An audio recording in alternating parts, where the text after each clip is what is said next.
en France et dans la communauté francophone pour rester plus au contact. Malheureusement, les visites sont difficiles et donc nous essayons de faire en sorte que vous ayez une information la plus large possible.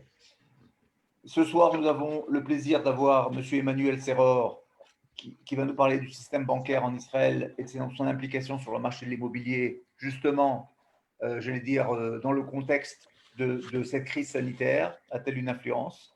Emmanuel Serror est directeur pour la France d'une grande banque, d'une des plus grandes banques, si ce n'est la plus grande banque hypothécaire en Israël, qui s'appelle la Banque Mizrahi Tfachot, et nous a fait l'honneur d'être parmi nous ce soir. Alors, c'est un sujet évidemment qui est un petit peu délicat. Nous n'avons pas l'intention ce soir de vous donner des conseils personnalisés, ce n'est pas le but. Les conseils personnalisés, vous pourrez les avoir hors antenne. Nous, ce qu'on va vous donner, c'est une image générale du marché, une meilleure connaissance de l'évolution de l'actualité israélienne dans le domaine de l'économie, dans le domaine de l'économie bancaire financière, dans le domaine de l'économie bancaire, dans le monde de l'hypothèque. Alors, pour les habitués, vous êtes très nombreux à nous suivre. Nous avons dépassé maintenant la 50e rencontre avec vous. Nos conférences se passent de cette façon. Il y a une présentation de notre conférencier qui sera de temps en temps interrompue par moi ou par une partie de nos animateurs, que je salue ce soir, Naftali Lévy du département des activités en diaspora et la directrice de nos programmes en France, Yasman Mannheim, qui avons préparé ce programme pour vous ce soir. Donc, notre conférencier fera sa présentation avec de temps en temps des interventions de notre part. Et vous avez le chat, dont je vois qu'une partie déjà s'en sont servis pour dire bonsoir ou pour dire autre chose. Sur ce chat, vous pourrez poser vos questions que tout le monde pourra voir si vous décidez ou de les attribuer directement à un intervenant. Donc, M. Serror pourra les voir et nous pourrons lui orienter ces questions au fur et à mesure. D'ici la fin de la réunion, vous aurez les coordonnées de notre intervenant pour les gens qui voudront par la suite avoir un conseil particulier ou personnalisé. Cette conférence est transmise en direct sur Facebook Live en parallèle de cette rencontre Zoom et elle sera ensuite disponible sur notre bibliothèque, j'allais dire, de films virtuels sur la page Facebook de l'organisation sioniste mondiale. Voilà. Je vais laisser les dernières personnes se joindre à nous dire bonsoir. Bonsoir Martine, Riz, bonsoir tout le monde. Et je donne la parole sans plus tarder à Emmanuel. Merci bien. Mesdames et messieurs, bonsoir. Merci à Avi pour cette introduction. Merci à l'organisation sioniste mondiale de nous faire nous réunir dans ces temps, on va dire, difficiles. D'abord pour la France et pour la communauté juive en France, par définition. Et difficile aussi de par le fait que nous ne pouvons nous rencontrer qu'au travers d'un écran, qu'au travers d'un micro et d'une caméra. Mais on dit que les périodes difficiles nous obligent à se surpasser.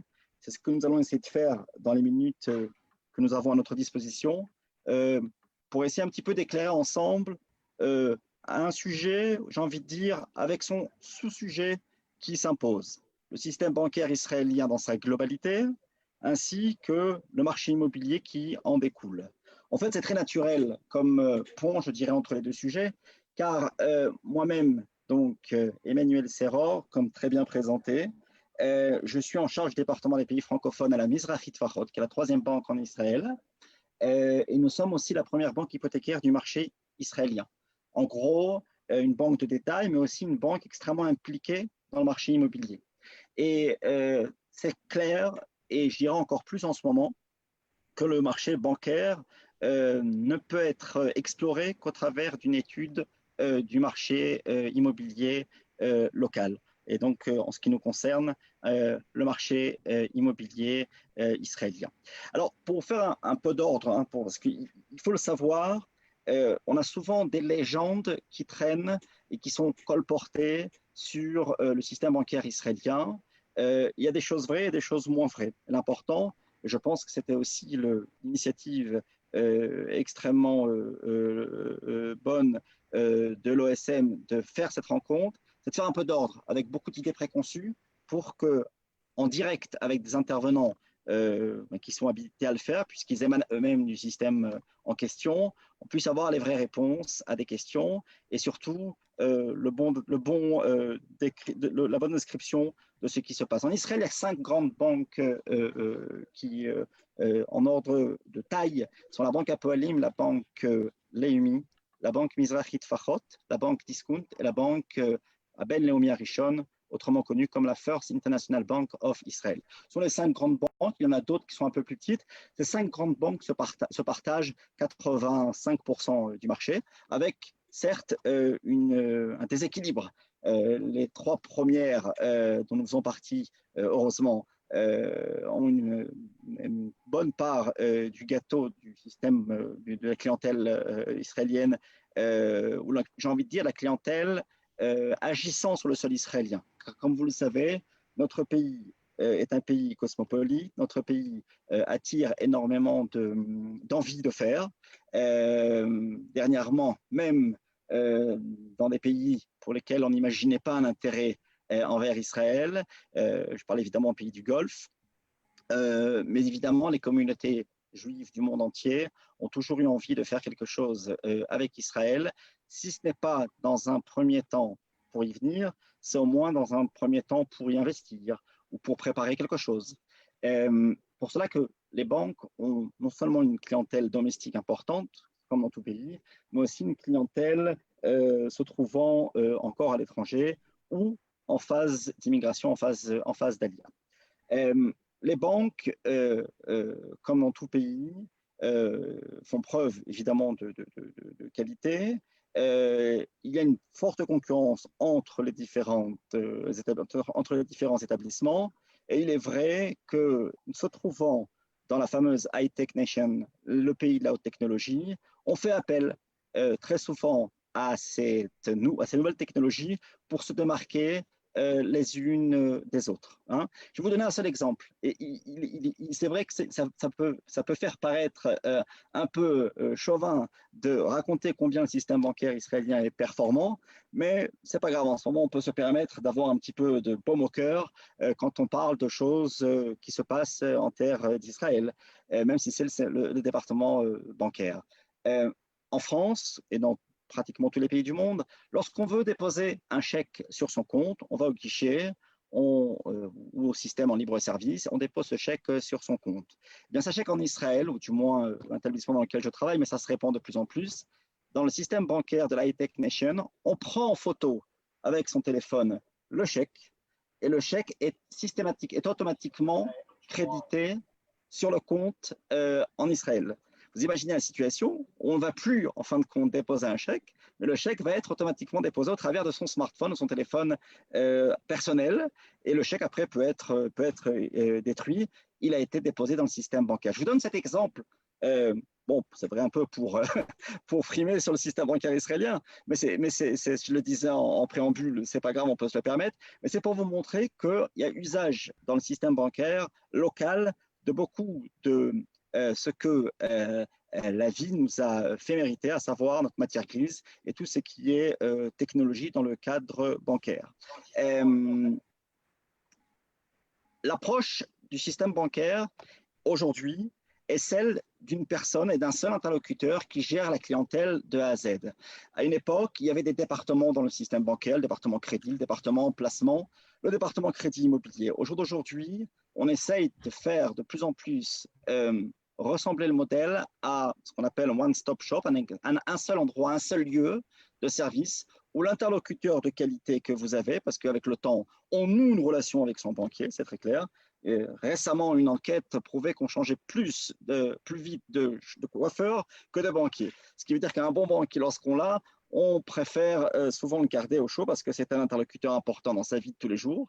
On a toujours besoin d'un banquier pour se marier, pour envisager l'acquisition d'un bien immobilier et pour vivre au jour le jour. Donc, je disais que cet interlocuteur de qualité, une fois qu'il est trouvé, il peut être utilisé pour tous les services bancaires. Donc, si je m'entends bien avec une personne qui, de plus est, parle ma langue et comprend ma culture, quand je viens par exemple de France ou que j'ai fait ma aliyah, que j'ai immigré vers Israël, eh bien, je le garde pour tout. Il va me permettre de gérer mes comptes courants, il va me permettre d'envisager certains investissements financiers et aussi de réfléchir à un partenariat dans le cadre de l'immobilier, un partenariat dans le sens où la banque va pouvoir m'accompagner aussi pour envisager une acquisition immobilière en Israël. Alors, cet immobilier, je l'ai dit en introduction, il fait partie intégrante du système bancaire parce que nous sommes, il faut le rappeler à toute occasion, nous sommes un pays émergent. Nous sommes d'une part un pays émergent, mais nous sommes aussi un pays extrêmement jeune, avec une population locale extrêmement demandeuse d'immobilier. Il faut le savoir, et on le dit souvent, même parfois trop, la location, le bail locatif en Israël est extrêmement précaire, dans le sens où on peut en effet, tous les ans, si le contrat n'a pas été fait différemment, se faire remercier par notre propriétaire qui nous dit, écoutez, votre bail, qui n'est pas un bail, mais votre contrat de location est arrivé à échéance, vous partez. Mais monsieur, j'ai une famille, etc. Non, c'est comme ça. C'est à l'américaine, c'est extrêmement moderne, mais aussi précaire. Ce qui veut dire qu'en Israël, on a 2 fois plus de propriétaires qu'en France. Pourquoi? Bien parce que les gens ne veulent pas se sentir menacés ou risquer de perdre leur logement ou bien de ne pas pouvoir s'investir dans le logement qu'ils aiment tant. Donc les gens ont vite recours à l'achat. Alors ça, c'est un premier point qui fait que le marché immobilier est extrêmement nourri. Le deuxième point, c'est, je dirais, une raison communautaire. On a toujours dans la communauté aimé la pierre et lorsque quelqu'un a un peu de sous, son père, sa mère lui conseillent toujours de le placer dans la pierre. La pierre, c'est nous. Alors quand c'est en plus en Terre Sainte et qu'on a un lien un peu viscéral avec cette terre, on se sent évidemment beaucoup plus motivé à le faire. Donc, tout ça fait que le marché immobilier d'un pays émergent, vous promenez en Israël quand vous êtes en vacances, et je souhaite que très bientôt, vous puissiez revenir en Israël en vacances et pour d'autres choses. Quand on se promène en Israël, on voit partout des grues. On voit des grues qui construisent des infrastructures, mais on voit aussi énormément de grues qui construisent des immeubles. En France ou dans d'autres pays européens, c'est certains secteurs bien ciblés où il y a un développement rural qui s'est opéré, mais au jour le jour, on ne voit pas de grues. Israël construit énormément. Israël répond à une demande extrêmement forte, une demande forte liée à cette population jeune et surtout à cette population désireuse d'acquérir. Et en plus, on ajoute à cela le fait que dans beaucoup de pays du monde, il y a une communauté qui est intéressée à avoir un lopin de terre au pays, ce qui fait que le marché immobilier est extrêmement nourri. Alors vous allez me dire, hey, monsieur Serror, on a compris que le marché immobilier, on le sait, on n'a pas besoin de vous pour ça. Le marché immobilier est extrêmement présent, mais que se passe-t-il en ce moment? Alors, ça, c'est extrêmement intéressant. Il faut savoir que le marché immobilier, d'abord, que l'un des seuls secteurs en Israël qui n'a pas chômé un seul jour durant tous les confinements, on en est au 2e en ce moment même, c'est le secteur de la construction du BTP qui n'a jamais cessé. Les grues, les marteaux-piqueurs ne se sont jamais arrêtés. C'est d'abord parce que c'est essentiel, mais c'est aussi parce que des gens attendent pour avoir leurs biens immobiliers qu'ils ont achetés. Donc si le peuple, je dirais, attend d'avoir accès à son habitat, à son toit, la branche ne peut pas s'arrêter. Donc ça a continué de construire. À ce niveau-là, il n'y a absolument aucune récession. Et ce qui est intéressant, c'est que même au niveau des prix, mis à part dans 3 secteurs qu'on va évoquer ensemble, il n'y a absolument aucun ralentissement. C'est le banquier qui fait de l'immobilier du matin au soir, dans la première banque hypothécaire du marché local, qui vous le dit. C'est-à-dire qu'on est toujours autant submergé de demandes de financement, toujours aussi sollicité par des constructeurs qui veulent construire des immeubles et qui veulent aussi un accompagnement financier. Bref, le marché immobilier israélien se porte très bien. Vous allez me dire, ah, c'est le problème, parce que c'est trop cher. Bon, on peut évoquer aussi ça en second temps en vous disant que ça aussi, c'est une idée préconçue. Et lorsqu'on veut acheter en Israël, on peut acheter car les prix sont extrêmement divers, au-delà de ce que parfois on pourrait croire. On va en parler dans quelques instants. Alors le marché immobilier israélien se porte très bien. Les demandes de crédit, en ce qui nous concerne, n'ont pas baissé. Donc le marché fonctionne normalement. On a toujours besoin d'habiter quelque part, on a toujours besoin de se loger. Les 3 domaines dans lesquels on sent un effet Covid-19 dans le cadre immobilier sont les suivants. Le premier, c'est le marché de bureaux. Normal, les gens travaillent de plus en plus chez soi. Vous êtes maintenant reparti pour une période de confinement qu'on vous souhaite la plus facile possible. Et on sait que ce n'est pas du tout le cas pour beaucoup, mais vous allez rester chez vous pour travailler pour certains. Donc, les bureaux sont un peu délaissés, ce qui fait que le marché de l'immobilier commercial des bureaux est en baisse. Le deuxième marché, c'est un marché locatif bien spécifique, qui est le marché du locatif saisonnier. ce qu'on appelle, plus comme une mesure, qui s'appelle le marché Airbnb. Là aussi, puisqu'il n'y a plus de touristes qui peuvent rentrer en Israël sans, il n'y a plus de touristes du tout, j'allais dire sans confinement, mais non, même avec confinement, on ne peut pas rentrer aujourd'hui si on n'est pas israélien en Israël. Donc, il n'y a plus de demande de location saisonnière, comme il y en avait tellement, et beaucoup de gens se sont retrouvés avec des appartements qu'ils louaient en saisonnier via les plateformes Airbnb ou d'autres, se retrouvent avec des appartements qui ne sont plus exploitables en Airbnb et ils les font basculer du mode location saisonnière courte période au mode locatif long terme. Ça demande un certain nombre de changements, une certaine organisation, mais c'est le deuxième marché qui se voit modifié par la période que nous passons. Et enfin, le troisième marché, c'est le marché du luxe. Car même si y a beaucoup de riches qui peuvent se permettre d'acheter des beaux appartements, que ce soit en Israël ou à l'étranger, il n'en reste pas moins que quand les périodes sont houleuses, pour le moins qu'on puisse dire comme en ce moment, on réfléchit 2 fois à acheter. C'est pas qu'on renonce à l'achat, c'est qu'on va peut-être le repousser dans le temps. Et donc ça aussi, ça peut influencer sur ce marché du luxe. Le marché du luxe, on va dire, supérieur à 2 millions d'euros en contre-valeur shekel. Donc, à part ces 3 branches, l'Airbnb, le marché du luxe et le marché de bureau, le marché immobilier israélien n'est pas du tout affecté par la période que nous vivons. Alors, je l'ai dit très rapidement, des idées préconçues par rapport au prix de l'immobilier en Israël. C'est vrai, je vous l'accorde sans difficulté, dans certains endroits, allez, le front de mer à Tel Aviv, ou les quartiers luxueux Mamila à Jérusalem ou Rehavia, le prix de l'immobilier est complètement dingue. Je peux dire ce mot parce que quand on voit qu'un appartement dans Tel Aviv, placé secteur mer, peut coûter plus cher au mètre carré, Carrez, pour comparer à chose comparable, qu'un appartement à Paris, dans un très beau quartier de l'ouest parisien, c'est un peu bizarre. C'est un peu bizarre parce que, avec tout le respect qu'on a pour Tel Aviv, ce n'est pas Paris.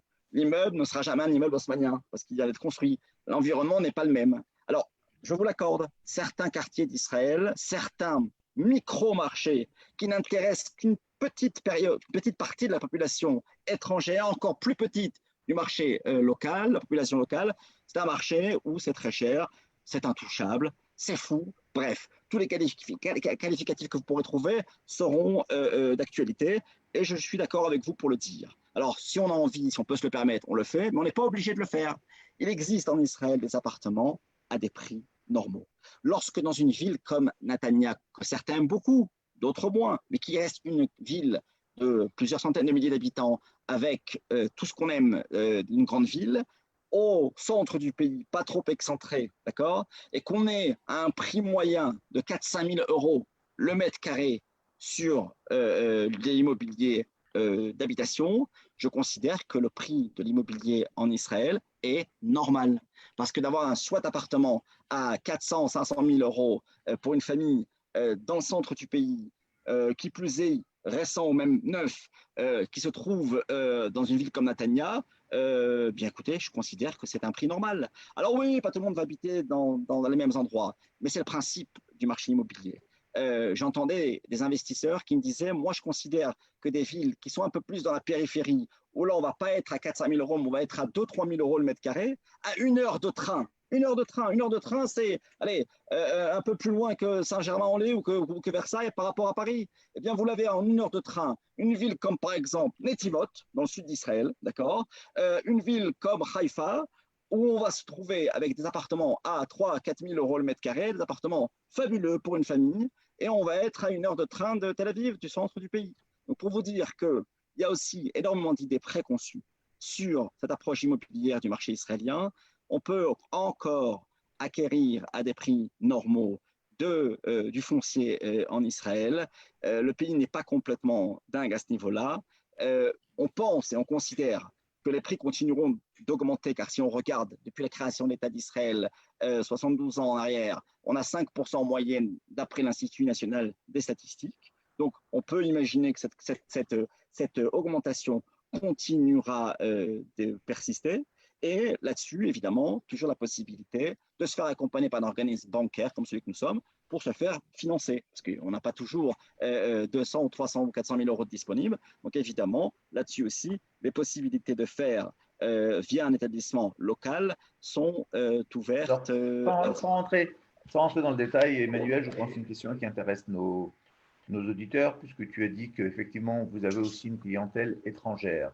Donc, tu peux nous donner un schéma d'une personne qui habite la France et qui envisage soit une retraite, soit une maison de vacances, soit un investissement en Israël, et qui n'a qu'une partie du financement de cette maison. Alors, Comment on contacte la banque? À quoi on a droit au niveau des achousim par rapport au capital, au niveau des pourcentages? Juste nous donner un peu la trame. On ne va pas rentrer dans du conseil personnel, mais pour comprendre un peu comment. absolument. Merci Ali pour cette question qui va nous permettre de faire du concret. Le personnaliser, on le disait en amont, pourra être fait après au travers d'un mail, au travers d'une consultation.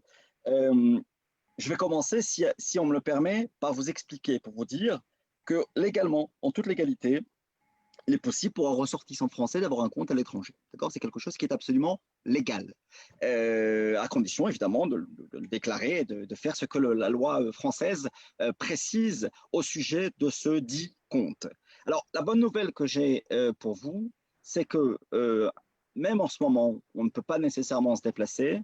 Il y a des solutions, tant pour l'acquisition que pour le financement, au travers de procuration qui seraient données. Imaginez-vous des situations où les gens ne peuvent pas venir, où les gens veulent prendre des engagements, où les gens veulent préparer une immigration, où les gens ont des enfants auxquels qu'il faut aider. Il y a des solutions à étudier dans le cadre de consultation pour pouvoir permettre de faire les choses à distance. Ça, c'est un point important et c'est un point qui doit vous rassurer. Parce que beaucoup de gens, lorsqu'on leur retire la possibilité de venir en Israël, c'est comme si on leur avait retiré une partie d'eux-mêmes. Et c'est tant mieux. Ça veut dire qu'Israël est présent au sein d'eux-mêmes, au sein de leur famille, au sein de leur communauté. Alors, je précise, quand on n'arrive pas à venir et qu'en plus, ça engendre des difficultés d'ordre administratif, financier et logistique, ça devient insurmontable. Des solutions existent. On ne pourra pas, malheureusement, vous porter sur un aigle pour vous emmener 5 minutes au Kotel ou à la plage de Tel Aviv. Mais par contre, on est capable de vous aider à trouver des solutions administratives et financières. La règle d'or, la règle, je dirais, légale en Israël pour un financement d'une personne se trouvant à l'étranger, c'est un financement au travers du système bancaire local à hauteur de 50% de la valeur du bien. C'est une restriction légale. Aucun établissement bancaire israélien a le droit de prêter à des personnes non israéliennes plus que 50% de la valeur du bien tel qu'il a été expertisé ou tel qu'il figure dans le contrat que vous avez signé s'il s'agit d'un produit neuf. Je précise, entre parenthèses, il est possible de compléter ce financement immobilier au travers, donc, qui est donné dans le cadre du département hypothécaire, par un certain nombre de prêts dits commerciaux qui vous permettront de pouvoir déplacer pour ceux qui en ont besoin les 50% évoqués à l'instant. Donc, en réponse à votre question, avis, 50% pour une personne non israélienne, d'accord, qui a le statut en fin de compte d'investisseur tant qu'il n'est pas résident en Israël. Donc, Israël a voulu freiner un peu les investissements étrangers qui dopaient un marché local au travers de cette restriction de financement à 50%. Lorsque vous devenez, parce que certains, je l'espère pour nous, mais pour eux aussi, envisageront en 2021 de faire leur aliyah, sachez que lorsqu'on devient israélien, on passe dans une autre catégorie, la catégorie du primo-accédant si c'est le premier appartement, et là on peut atteindre un crédit hypothécaire de jusqu'à 75% de financement. Parce qu'on n'est plus un investisseur, on n'est plus considéré comme un investisseur au regard de l'homme, mais que primo-accédant israélien, je dirais de base, qui achète son premier bien immobilier en Israël. Est-ce que j'ai répondu à votre question, Avi?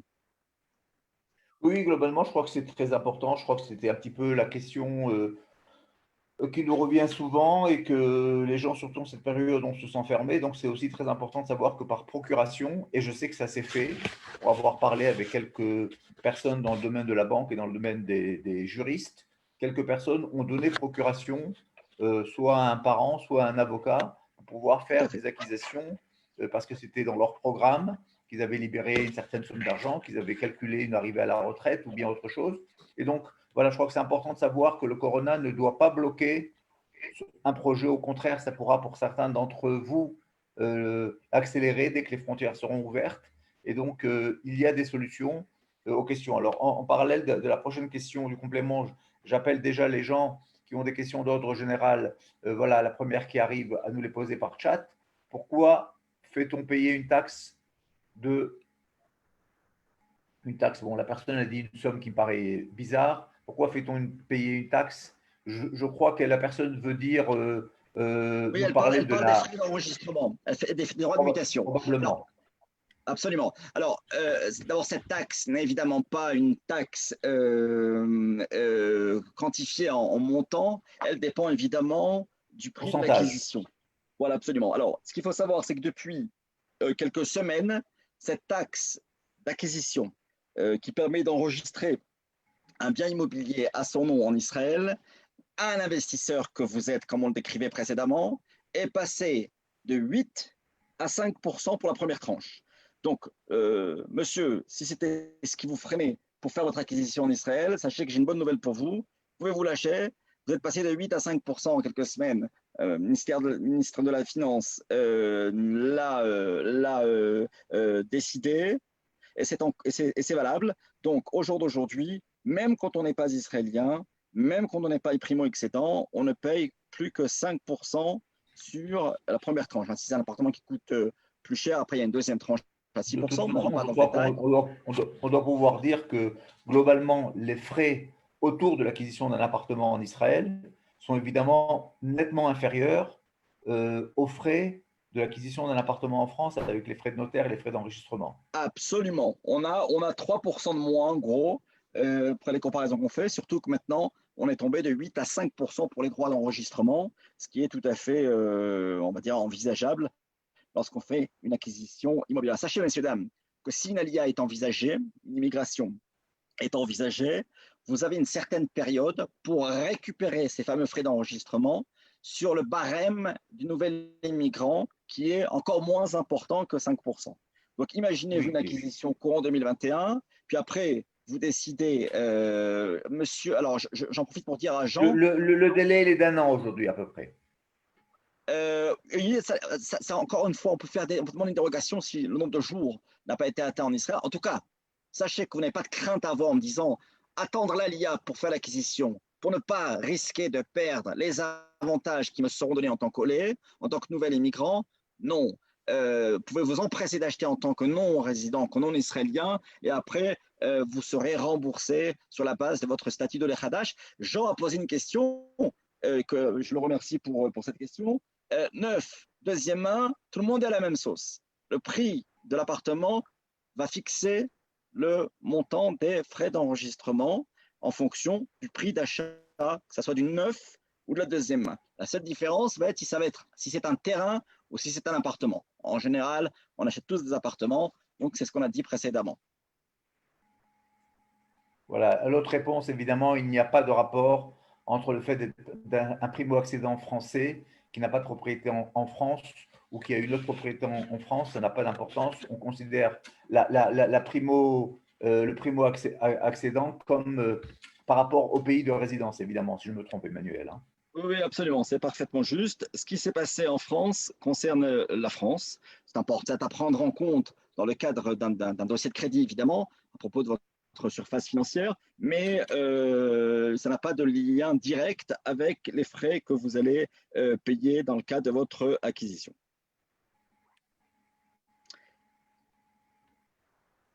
Je vois que tu lis les questions, donc je ne vais pas te les poser. Tu peux les lire en public Non, alors, directement. oui, absolument. Il y a juste une petite question qui a été posée. La première tranche que j'évoquais sur les 5%, elle atteint jusqu'à 1,290, pratiquement 1,3 1,3 million de shekels. 1,3 million de shekels, 5%. Après, jusqu'à presque 4 millions, on paye 6% pour la personne qui a posé la question. Euh, la question du rapport entre les pays, elle se fait au niveau bancaire euh, ça n'a rien à voir avec le foncier. Donc, le fait de vendre un appartement n'a pas je dirais, d'incidence directe par rapport à un échange d'informations, car ce n'est pas du bancaire pur. On a encore combien de temps à vie là? On a encore, je ne sais pas si ma montre est coincée, mais on a encore 10 à 15 minutes en fonction des questions, hein. On n'est pas limité et si les gens n'ont plus de questions, on conclura, mais je pense qu'il y a encore quelques questions. D'accord. Je crois que Alors, ce qui j'en gêne profite les pour gens vous dire, surtout, c'est la relation bien France-Israël. Le sûr, fait, tu vois, la question voilà, de voilà. Esther. Oui, alors, ça, je l'ai évoqué brièvement. Sachez que si nous parlons la langue de Baudelaire, c'est pour vous dire, en fin de compte, que votre gestion financière israélienne peut se faire tout à fait en français, tant au niveau du parler comme nous le faisons maintenant qu'au niveau de la documentation. Moi, je considère qu'un achat réussi ou qu'un placement réussi doit se faire avec compréhension totale et transparence. Et il n'y a aucune raison qu'en Israël, qui est, je dirais, pleine de francophones comme celui que nous sommes, Avi et moi, ce soir, il n'y a aucune raison que vous ne puissiez pas comprendre ce que vous faites en Israël parce que le français n'est pas la langue du pays.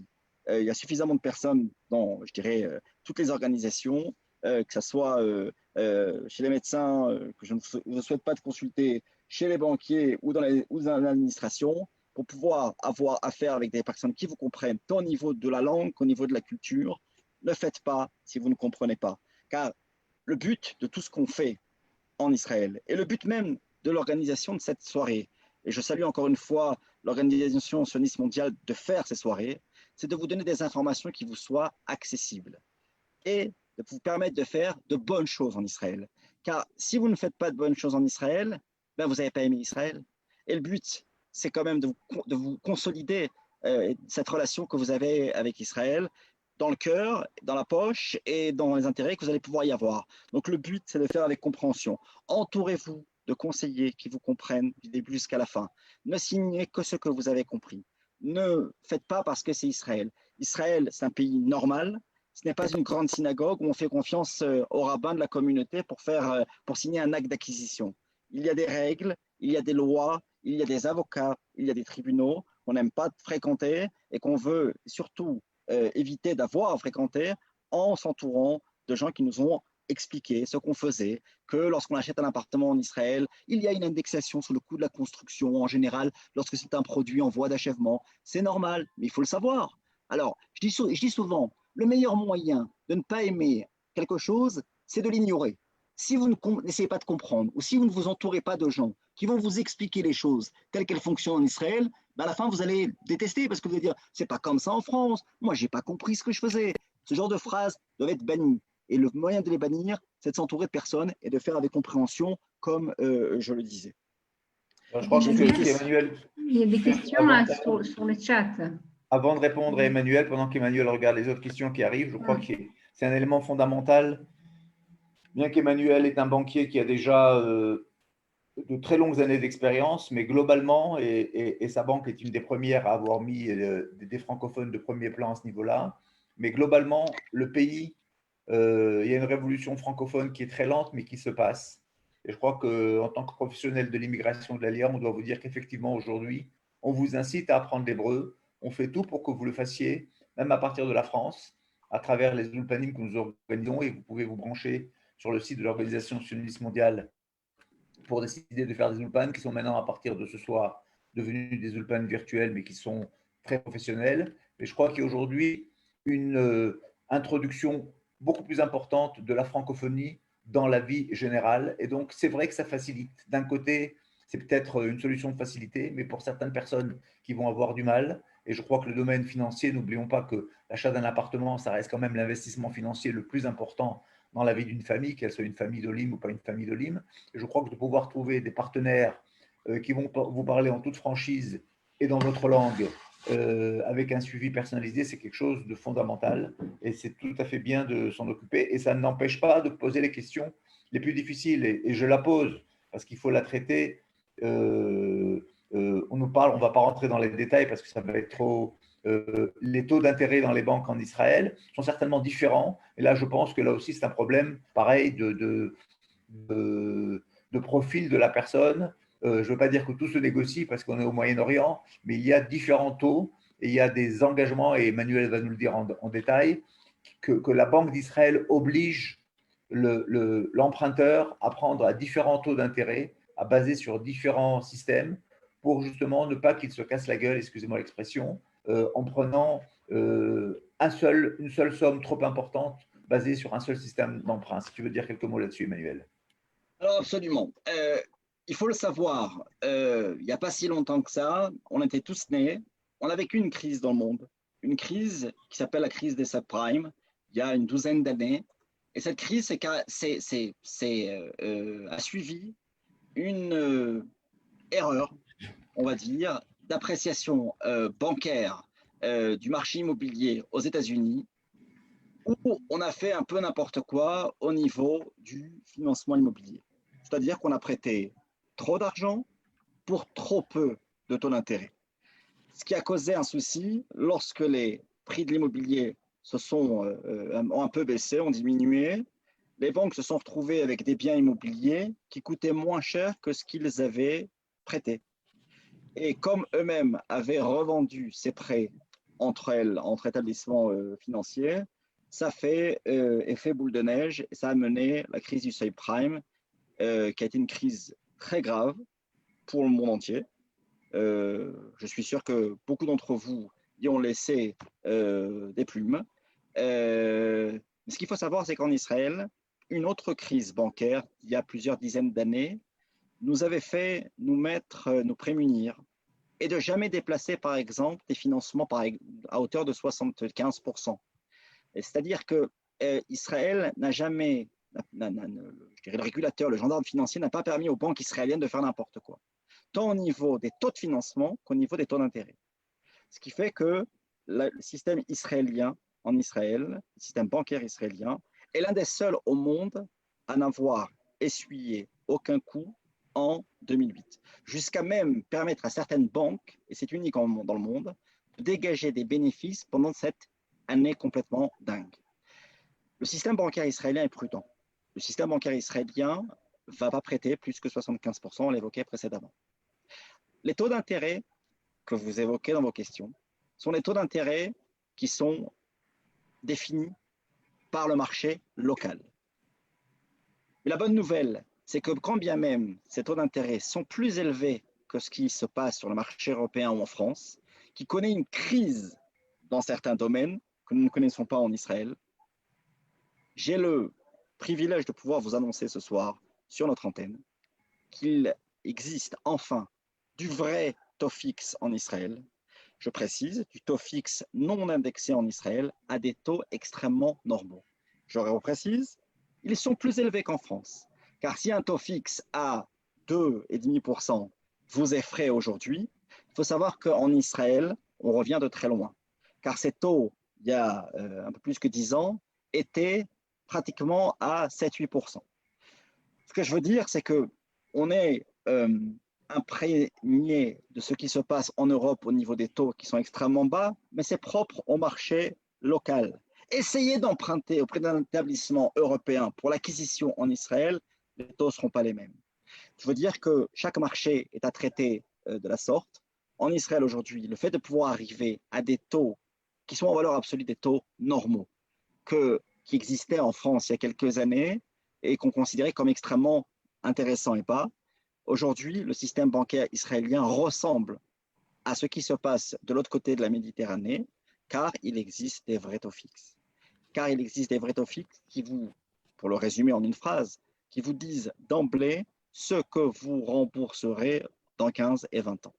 C'est fini les surprises, c'est fini les légendes dont on parlait en amont, où on rembourse au bout de 5 ans en Israël plus que ce qu'on a emprunté. Cela n'existe plus.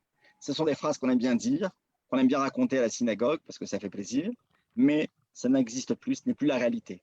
En Israël aujourd'hui, on emprunte à vrai taux fixe, plus élevé que la France. Je l'ai dit 3 fois, je le dis une 4e fois, mais un taux normal.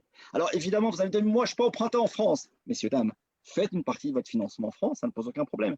Vous verrez que si l'emprunt se fait en France pour Israël, ce n'est plus les mêmes conditions. Et d'ailleurs, en ce moment, il y a un resserrage des accords de crédit en Europe du fait de ce qui se passe dans le système économique international. Donc, en Israël aujourd'hui, on n'a pas ce resserrement. On continue, comme je le disais, à prêter évidemment sur base de dossiers normalement constitués.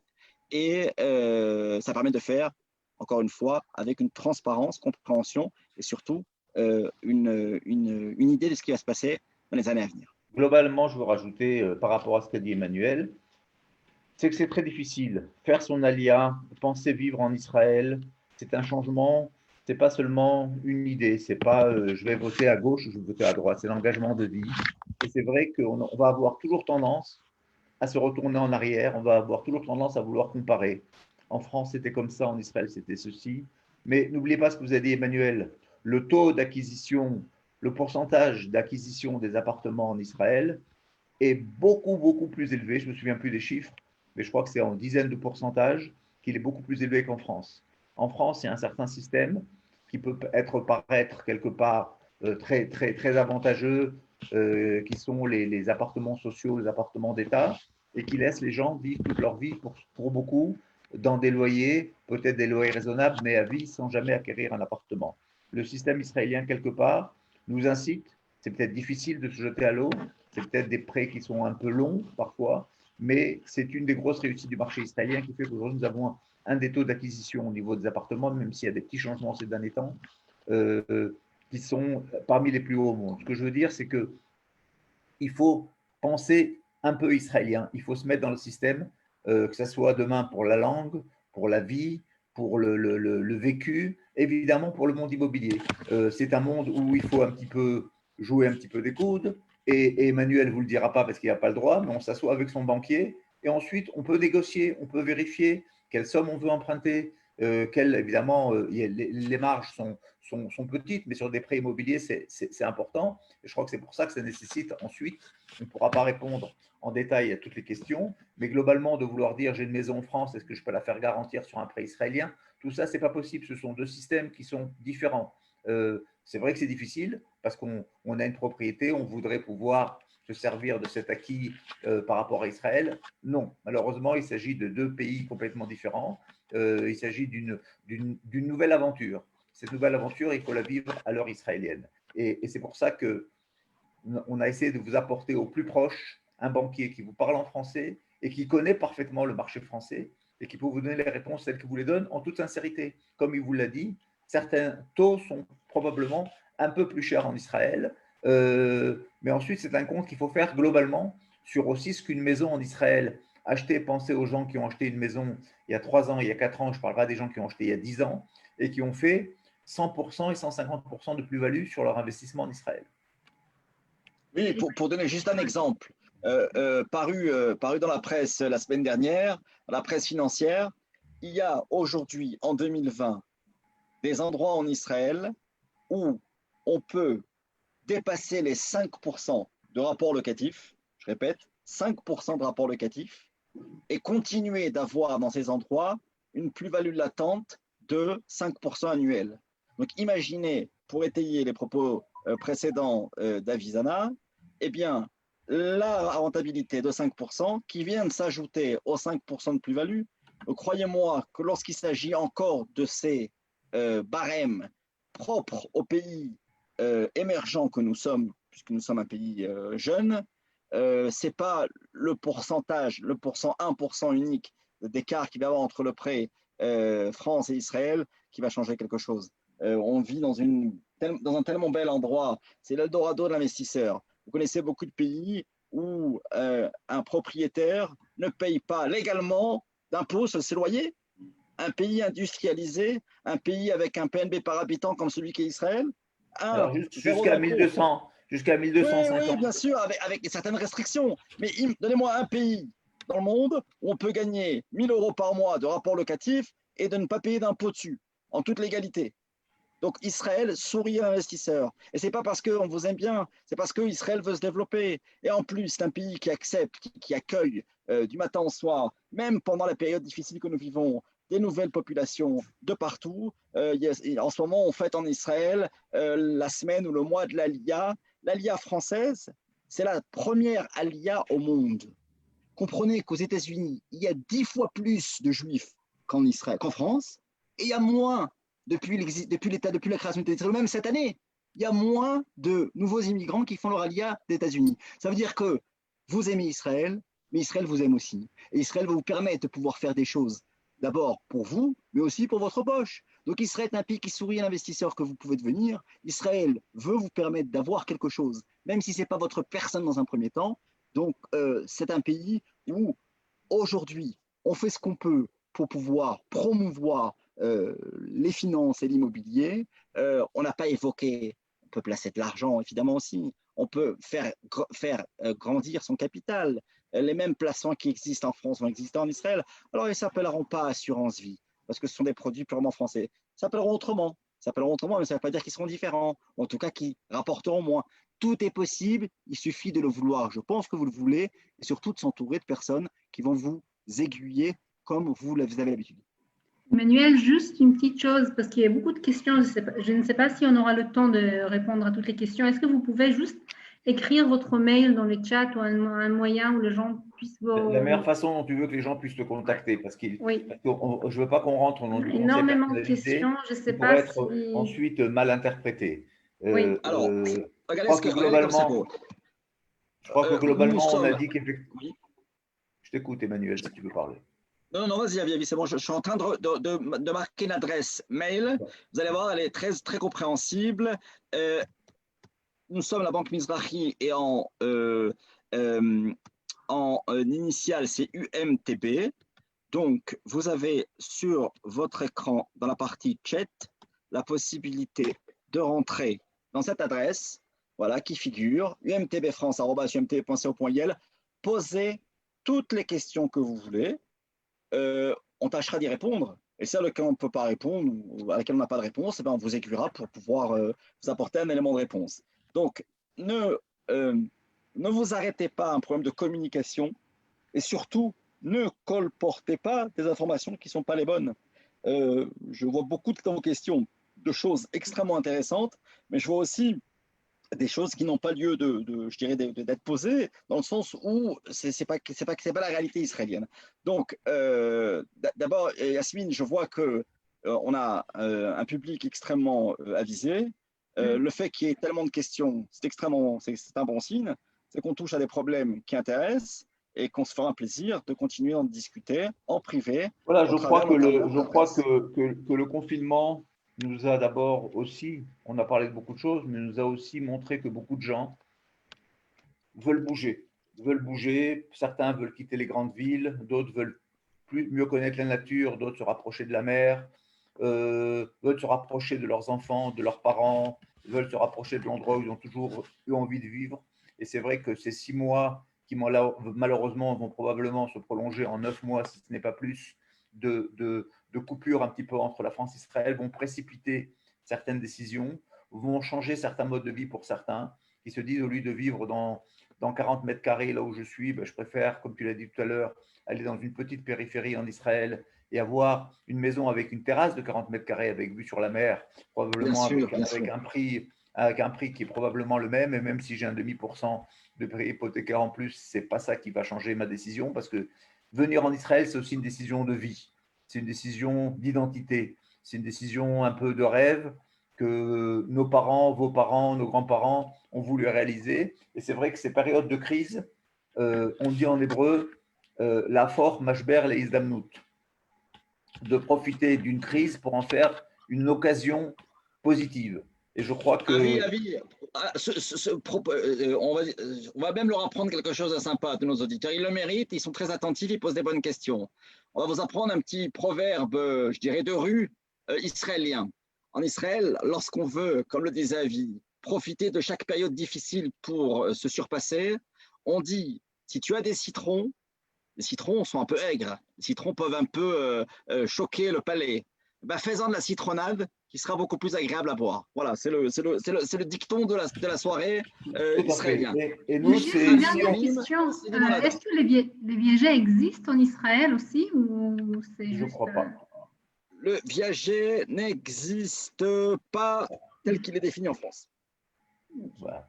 Alors, je crois que si on a ouvert quelques portes, quelques fenêtres, quelques ouvertures, si on a conforté certaines personnes qui est en train de réfléchir, évidemment, il ne s'agit pas ce soir, pour aucun d'entre vous, probablement de prendre une décision, mais je crois d'avancer dans son processus de réflexion par rapport à une acquisition, par rapport à une alia, par rapport à un investissement. Ensuite, évidemment, c'est un travail très personnalisé, le choix de la ville, le choix de l'endroit, le choix du quartier, en fonction de la famille, des amis, de ce qu'on aime. Mais globalement, on a voulu vous présenter un petit peu, en quelques lignes, les avantages et les informations de base sur le système hypothécaire israélien, qui sont, comme on a voulu vous le montrer, qui restent encore relativement très attractifs et qui restent très actifs surtout. Ne pas croire qu'en Israël, et les chiffres de l'économie israélienne le montrent, ne serait-ce que cette semaine, les sociétés j'ai oublié le nom en français, de Diroug, les sociétés qui graduent les économies israéliennes ont gardé les sociétés de notation. Les sociétés de notation ont gardé à Israël une notation très élevée, qui fait partie des 10 pays les mieux notés au niveau de sa notation économique. Et donc, même si on traverse la même crise que tout le monde, c'est probablement, je pense, vraiment le temps d'approfondir et d'avancer dans sa réflexion par rapport à Israël. Et c'est ce que nous essayons de faire à l'Organisation sioniste mondiale. Voilà, je crois qu'il est temps de remercier Emmanuel. Vous avez ses coordonnées. Je vous incite. Je vous envoie aussi les coordonnées par mail à toutes les personnes inscrites. Voilà, je vous incite à ne pas hésiter, même si ce n'est pas pour une décision immédiate. Ils sont tout à fait capables, comme on l'a fait ce soir, de vous donner du conseil en mail, en Zoom ou d'autres moyens que vous déciderez entre vous pour avancer là-dessus. Et moi, je vous donne évidemment rendez-vous dans nos futures conférences qui vont vous parler d'intégration urbaine, qui vont vous parler d'intégration identitaire, d'intégration religieuse, de connaissance d'Israël, parce que tout ça, pour nous, c'est un tout. Et ce tout, on veut aussi qu'il se concrétise, parce que le vrai sionisme, c'est pour nous, finalement, de retourner à la maison. Je vous souhaite Shabbat Shalom, un confinement le plus léger possible. Avant de terminer, je vous invite la semaine prochaine, jeudi 5 novembre, une conférence avec Mathias Simbar sur les accords d'Abraham. Donc, avec Mathias Simbar, c'est bien ça? Avec Mathias Simbar des I-24. Et dimanche, le 8 novembre, à 11h, une conférence sur la ville de Hadera pour ceux qui sont intéressés par les nord d'Israël. Merci beaucoup, Emmanuel, sincèrement. Merci de ton attention. Bon courage, faites attention à vous. Restez à la maison et protégez-vous les uns les autres. Merci et Shabbat Shalom. Shabbat Shalom. Bye, Toda Rabba, Emmanuel. Shabbat Shalom. Shabbat Shalom.